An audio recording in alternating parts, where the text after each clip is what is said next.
بسم اللہ الرحمن الرحیم۔ السلام علیکم۔ آپ دیکھ رہے ہیں DDP Analytica.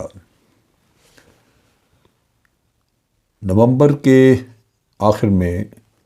Chief of army staff general Qamar Javed Bajwa وہ ریٹائر ہو رہے ہیں۔ لوگ اسپیکولیشنز کرتے رہے کہ شاید وہ ایکسٹینشن کے لیے کوشش کر رہے ہیں یا ان کی نیت ہے آگے پھر ایکسٹینشن لینے کی، لیکن جو ان کے قریب لوگ تھے وہ یہ جانتے تھے کہ وہ ایکسٹینشن نہیں لے رہے۔ خود ذاتی طور پہ انہوں نے میرے ساتھ بھی جب بات کی تو انہوں نے بڑا واضح طور پہ کہا کہ میں کوئی ایکسٹینشن وغیرہ نہیں لینا چاہ رہا، بلکہ میں چاہتا ہوں کہ ابھی یہ جو لوگ سینئر ہیں جو منتظر ہیں اپنے کیریئر کے لیے ان کو باری ملنی چاہیے، جو ایک بڑی اچھی سوچ ہے کہ آپ دوسروں کے لیے اسپیس کریٹ کریں، کیونکہ ہر کوئی اسپائر کر رہا ہوتا ہے اور پھر ویسے بھی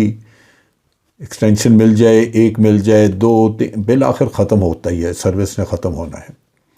اس لیے میرا اپنا خیال ہے، ہمیشہ میں تو ایکسٹینشنز کے خلاف ہی رہا ہوں اور میری سوچ ہمیشہ یہ رہی ہے کہ سسٹم کو خراب نہ کیا جائے۔ ایکسٹینشن لینے سے لازماً کچھ نہ کچھ لوگ ہوتے ہیں جن کا نقصان ہو جاتا ہے، تو اس وجہ سے بہتر یہی ہوتا ہے کہ آپ سسٹم کو چلنے دیں اور جو فکس ٹینیورز ہیں، جس طرح کے سروس نے اپنے رولز اینڈ ریگولیشنز رکھے ہوئے ہیں، اس کے مطابق چیزیں چلتی رہیں، پھر کسی کو شکایت نہیں ہوتی۔ بہرصورت بعض لوگ یہ کہتے ہیں کہ چیف آف آرمی اسٹاف کی اپائنٹمنٹ، نیا chief of army staff appoint کرنا ہے تو وہ تھوڑا پہلے کر دینا چاہیے، جیسے بھی جنرل باجوہ اگر نومبر آخر میں ریٹائر ہو رہے ہیں تو بعض لوگ سجیسٹ کر رہے ہیں کہ نئے چیف کا اعلان جو ہے وہ 2 مہینے 3 مہینے پہلے کر دیا جائے۔ میرا خیال ہے وہ سروس کے لیے نقصان دہ ہوتا ہے، کیونکہ عموماً جو چیف بیٹھا ہے، جو بڑا کام کر رہا ہے، پیچھے سے چلا آ رہا ہے، وہ پھر اتنا ایفیکٹو رہتا نہیں اگر کوئی پہلے سے کسی کا اناؤنس کر دے۔ جو میں اس تجربے کو، میں خود GHQ میں تھا، ڈائریکٹر ملٹری انٹیلیجنس اس وقت جبکہ جنرل اسلم بیگ کے ہوتے ہوئے اس وقت کے صدر غلام اسحاق خان، انہوں نے اناؤنس کر دیا تھا جنرل آصف نواز کا، اور پھر ہم دیکھتے تھے کہ پالیسیز کے معاملے میں لوگوں کو سمجھ نہیں لگتی تھی، کوئی چاہتا تھا کہ جنرل آصف نواز سے پالیسی لے لی جائے، کوئی ان کے دوسری سائڈ سے۔ اس وجہ سے میرا خیال ہے کہ سسٹم کو افیکٹو رکھنے کے لیے یہ بالکل آخر میں ہفتہ 10 دن پہلے اناؤنس کرنا چاہیے۔ اب چیز یہ ہے کہ یہ ایک روٹین افیئر ہے اور ہم جانتے ہیں ہمیشہ کہ ایک tenure chief of army staff کا پورا ہوتا ہے اور دوسرے نے آگے آنا ہی آنا ہے، لیکن پاکستان میں یہ بہت بڑی خبر ہوتی ہے اور اسپیکولیشن شروع ہو جاتی ہیں۔ میں اس پہ بات کرنا میں نے فیصلہ اسی وجہ سے کیا کہ ڈان اخبار میں اس پہ بڑا ایک تفصیلی آرٹیکل چھپا ہے، جس میں کہ لوگوں کے کیریئر وغیرہ کی بھی بات چیت کی ہوئی تھی، ان کے ایکسپیرنس کی۔ اسی طرح نجم سیٹھی صاحب اور مختلف اور لوگ، عام یوٹیوبرز وغیرہ، کوئی انگلینڈ سے کوئی ادھر سے، وہ بھی اس پہ اسپیکولیشن کر رہے ہیں اور کہانیاں سنا رہے ہیں۔ سو مچ سو کہ میں انڈین ٹیلی ویژن چینل دیکھ رہا تھا، وہاں ڈسکشن، وہاں وہ بیان کر رہے تھے کہ یہ لوگ ہیں جو کہ سینیورٹی میں آ رہے ہیں اور ایسے ہوگا اور ویسے ہوگا۔ تو ایک تو خیر سسٹم کو بدلنے کی ضرورت ہے۔ میں نے پہلے بھی اس پہ ویلاگ کیا تھا اور میری سوچ یہ تھی کہ یہ جو طریقہ کار ہے کہ ہم پرائم منسٹر پہ چھوڑتے ہیں کہ وہ سلیکٹ کریں، منسٹری ڈیفنس کے تھرو پیپرز جاتے ہیں، بہتر یہ ہوگا کہ اس کو انسٹیٹیوشنلائز کر دیا جائے۔ نیشنل سیکورٹی کمیٹی جو ہے ہماری NSC، وہاں پہ یہ پروموشن کا پروسیس جو ہے وہ کیا جائے اور سارے سروسز کے چیف جو ہیں ان کا وہیں بات اگر ہو تو وہ بہتر ہے کہ ان پٹ آپ کو مختلف جگہوں سے مل جاتی ہے اور سارے بڑے ایکسپیرینس ملٹری آفیسرز ہوتے ہیں تو ان سے ایکسپیرینس مل جائے تو کم از کم اس میں ان پٹ بہتر رہتی ہے۔ کیونکہ میرا اپنا تجربہ ہے کہ پرائم منسٹر جو ہیں وہ ہمیشہ پولیٹیکل اینگل دیکھتے ہیں، اپنے آپ کو جو ان کو سوٹ کر رہا ہوتا ہے ان کو دیکھتے ہیں، اور وہ دائیں بائیں IB سے ادھر ادھر سے ان پٹ لینا شروع کر دیتے ہیں، اور at the end of the day وہ یہ کہتے ہیں کہ جی جو ہمارا بندہ ہوگا ہم تو اس کو پروموٹ کریں گے۔ اور یہ تجربہ کوئی بہت کامیاب نہیں رہا ہوا، جو ہم سے اسی اگر پروسیس میں دیکھیں تو جتنے چیف آف آرمی اسٹاف ہیں ان میں سب سے زیادہ یعنی 5 یہ میاں نواز شریف نے اپنے ٹینیور میں مختلف ٹینیورز میں اس نے اپوائنٹ کیے، اور جس کو اپوائنٹ کیا اپنا بندہ کہہ کے بعد میں اسی کے ساتھ میاں صاحب کا اپنا فساد نکل آیا، پھر وہ اسی چیف آف آرمی اسٹاف کو برا بھلا کہتے نظر آئے۔ تو یہ ایک ایسی چیز ہے جہاں میں سمجھتا ہوں کہ ایک انڈیویجول پہ نہیں چھوڑنا چاہیے، اس کا بھی ایک پروموشن بورڈ ٹائپ بن گیا جو کہ ہماری نیشنل سیکورٹی کمیٹی ہے وہاں پہ ڈسکس ہو۔ ہمارا آئین جو ہے وہ 3 سال کا ٹینیور دیتا ہے، اور اس 3 سال کے ٹینیور میں یعنی 3 سال کا ٹینیور ہوتا ہے چیف آف آرمی اسٹاف کا، اور اس کو اس سٹیج کے اوپر جب وہ ایک حکومت کو مدد کرتا ہے تو ٹیمپٹیشن ضرور ہوتی ہے کہ یہ اس کے ساتھ اگر ہماری ایکویشن اچھی ہے تو یہ چلتا رہے، لیکن وہی بات ہے کہ سروس کے انٹرسٹ میں نہیں ہوتا کہ آپ ایکسٹینشنز دیں۔ ایکسٹینشن جو ہے وہ جتنا حد الامکان اس سے پرہیز کرنا چاہیے، بچنا چاہیے، دور رہنا چاہیے تاکہ کہیں بھی کوئی بٹرنس نہ ہو۔ اب سلیکشن پروسیجر کے لیے کوئی کرائٹیریا وغیرہ نہیں دیا ہوا، صرف ایک چیز ہمارے اس میں رولز آف بزنس میں دی ہوئی ہے کہ پروموشن کے لیے ضروری ہے کہ ایک لیفٹیننٹ جنرل نے کور کمانڈ کی ہو تاکہ اس کو آپریشن سائٹ کا تجربہ ہو۔ اب جو کور کی کمانڈ ہے وہ تو سارے کرتے ہیں، جیسے آپ کو یاد ہوگا کہ اس پہ ایک ایشو بھی اٹھا تھا جب جنرل فیض حمید یہ D G I S I تھے لیکن انہوں نے کور کمانڈ نہیں کی ہوئی تھی، لہٰذا جب جی ایچ کیو نے ان کو پل آؤٹ کرنے کی کوشش کی تو پھر اس پہ تھوڑا اختلاف بھی ہوا، لیکن اصولی بات یہی تھی کہ فیض حمید کو جا کے کور کمانڈ کر لینی چاہیے، کیونکہ آگے کچھ عرصے میں پھر جنرل قمر جاوید باجوہ ریٹائر ہو رہے تھے، تو اب وہ کوالیفائڈ ہے اس معاملے میں، کنسیڈر ہوتے ہیں، بنتے نہیں بنتے وہ الگ بات ہے۔ چنانچہ کرائٹیریا کی جب ہم بات کرتے ہیں تو اس میں بڑی اہم بات ہے سینیورٹی تو ہوتی ہے، وہ ہمیشہ سینیورٹی جو ہے اس کو آپ نمبر 1 پوائنٹ رکھتے ہیں کرائٹیریا میں، کیونکہ سینیورٹی کے نقطہ نگاہ سے ہی پینل بن کے آپ کے پاس آتا ہے۔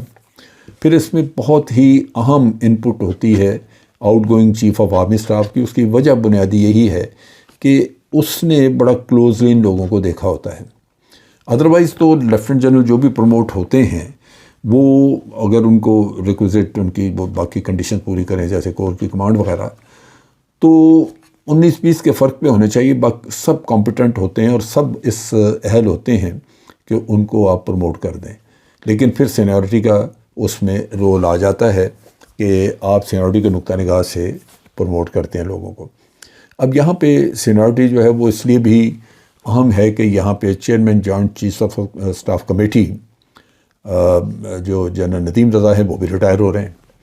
تو ان کے جانے کے ساتھ ساتھ آپ کو اس کا مطلب یہ ہے کہ اسی پیریڈ میں وہ ریٹائر ہوتے ہیں تو 2 ویکینسیز آپ کے پاس 4 سٹارز کی موجود ہوں گی، اور ہمیشہ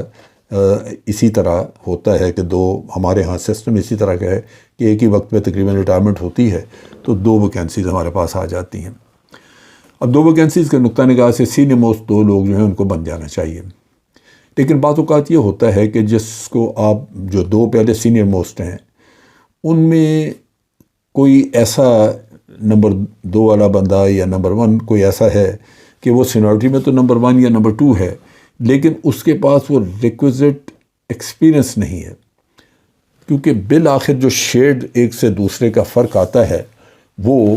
اسی سے آتا ہے کہ ایک کا ایکسپیرئنس اس کی پرفارمنس کی وجہ سے بہت بہتر ہے دوسرے سے، سو اس کو پریفرنس ملنی چاہیے، تو بعض اوقات آپ کو سینیورٹی میں ایک آدھ نمبر آگے پیچھے جانا پڑ جاتا ہے۔ لکیلی یہاں پہ جو آج صورتحال ہے وہ بہت ہی زبردست ہے اس لحاظ سے کہ جو اس وقت آفیسرز ہیں وہ انتہائی کمپیٹنٹ اور سب ایک دوسرے کے مقابلے کے لوگ ہیں۔ سینیورٹی کے لحاظ سے بالکل عاصم منیر نمبر 1 ہیں، ایکسلنٹ آفیسر، تجربہ بھی ہے اور انتہائی سوبر شریف آدمی، کوئی کبھی ان کی کوئی نیگیٹو سائڈ سنی بھی نہیں ہے، لیکن تجربہ بھی ہے انٹیلیجنس کا خاص طور پہ بہت ہے، اور پھر آپریشن سائٹ کا ڈویژن کمانڈ کی، کور کمانڈ کی، تو اچھا آفیسر ہے۔ لیکن اس سارے لاٹ میں سب سے بہتر آفیسر شمشاد مرزا، ساحر شمشاد مرزا جو ہے میں بڑا حیران ہوتا ہوں میں اس کو دیکھ تو basically he is a humble person, اچھا آدمی،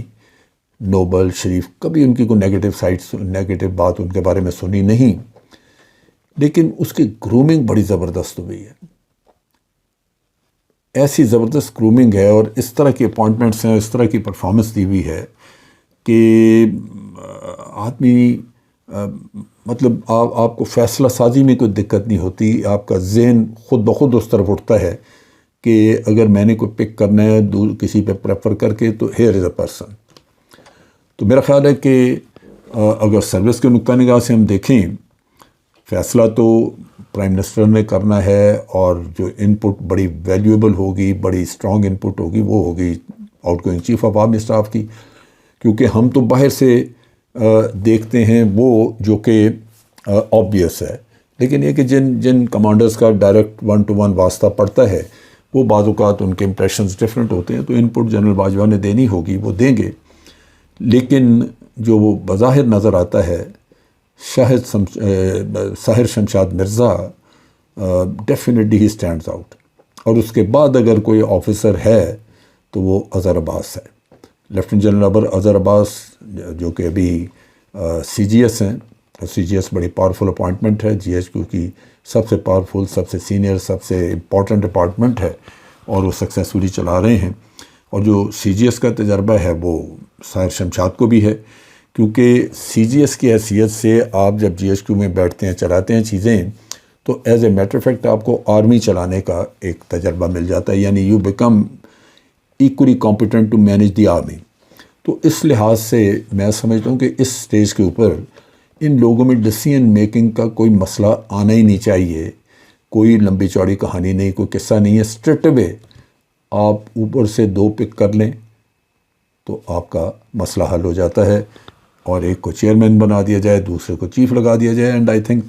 اس دفعہ معاملہ اور چوائس کا قصہ خاصا سمپل ہے، سادہ ہے،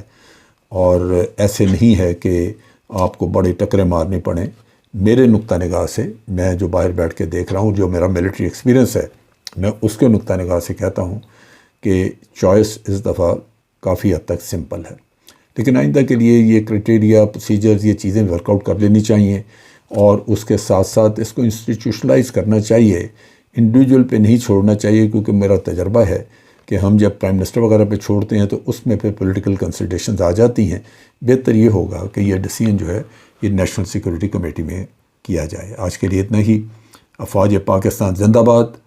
پاکستان پائندہ باد۔